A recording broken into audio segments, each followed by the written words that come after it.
Hi guys, it's me Chloe and I'm back with another video, and today's video I am going to be talking about and giving you tips on how to help someone with BPD, otherwise known as borderline personality disorder. I have previously done a video on tips in general to help someone with a personality disorder, which I will link below. And I know two people that's got BPD, my girlfriend Charlie and Richie, who does Awesometistic, which is an autism support group for parents, but kids like come along and can play with the sensory toys and like just have a good chat. He's helped me really a lot come to terms and accept and say that autism's not all bad. So I will link his Facebook and Instagram page, and I think he has Twitter as well. If not, I'll link all the socials that he does have below. So yeah, however, I do also think my girlfriend's also got autism as well. As I didn't realise you could have autism and BPD together, because Richie does. I thought you can only have them separately, because I know there's a misconception blah, where lots of people get misdiagnosed with a personality disorder when it could be autism. So but not always the case, but it has been known, so it's just putting out there. It's not always the case. You could have both, you could have one, you could have the other. I'm just putting out the fact. But yeah, tips I would say is obviously a lot of reassurance. Give a lot of reassurance, like say like you love them, like you think they're amazing, strong, beautiful, all like reassurance and compliments are probably the really best way. And don't just give compliments like on their appearance and their like what's on the outside sort of thing. Like give ones more like there are more meaningful ones, even though the ones about appearance are still meaningful, but you know what I mean. It's hard to explain, but that's what I always try and do. I always remind my girlfriend on oh, how did you know? I always try and remind my girlfriend of how amazing and strong she is and how proud I am of her, like for just getting through every day and pushing through, so to speak, every time. So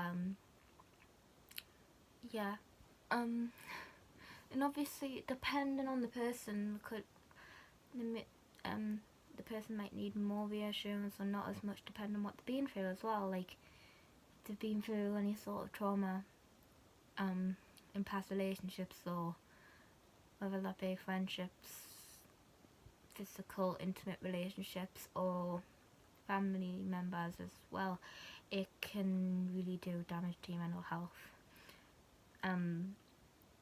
Obviously that's any sort of trauma leading to, obviously, which could affect leading to other mental health issues like PTSD, etc., depression and anxiety and etc. Which I have done a video on PTSD as well, which I will link as well. But yeah, as I said, reassurance is key. Repetition of the reassurance, and just repetition is key. Making yourself as available as possible and just reminding them that you're there to talk, but don't never like force them to talk. Like encourage them, don't force. And just that's what I always try to do. And then if they don't want to talk, obviously just say they know where I am. When they are comfortable, as I said, just don't force it. Encourage them to speak about whatever's on their mind, no matter how big, no matter how little, how stupid they may think it is. It's best to talk about it.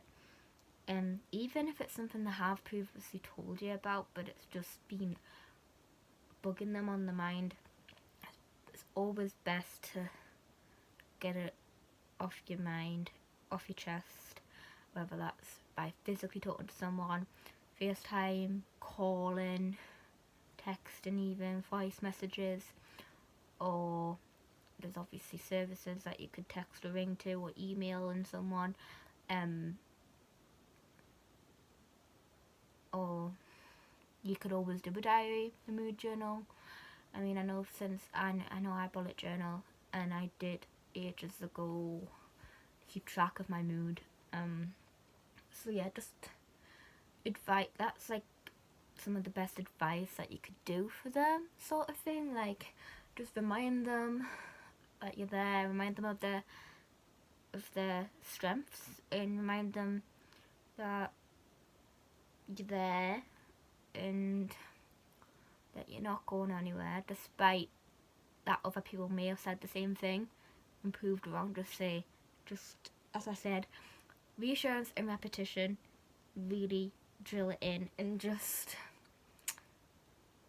don't swamp them or crowd them with like constantly questioning them or constantly asking stuff. Or if you do ask if they're okay, double check. I do this a lot. I like double check, like, I say, you sure, just in case. Gives a chance, just gives them a chance to open up, in case. And just because I feel like lots of people now, when you ask how are you, everyone's quick to just say good or fine. So just that double check, proving that you really do care, can prove to them to actually say, if they're not, to actually open up to them. But yeah, that's, I think, it. It depends. Obviously, everyone with BPD is different. Some things might work better for some might not. So obviously, as I said, do not. I'm not professional, so obviously, do your research. Know what triggers them. Know if been through any sort of trauma in any way. That obviously that is gonna be on their mind no matter how much they try. Obviously encourage them to have therapy if they need it in any sort of way, or if they need to go to doctors for any medication, encourage that. And obviously I know not a lot of people, but some people with BPD can obviously have like trust, abandonment issues and attachment issues. They may have all three, they might just have one. But yeah, as I say, it's not something I know a lot about, but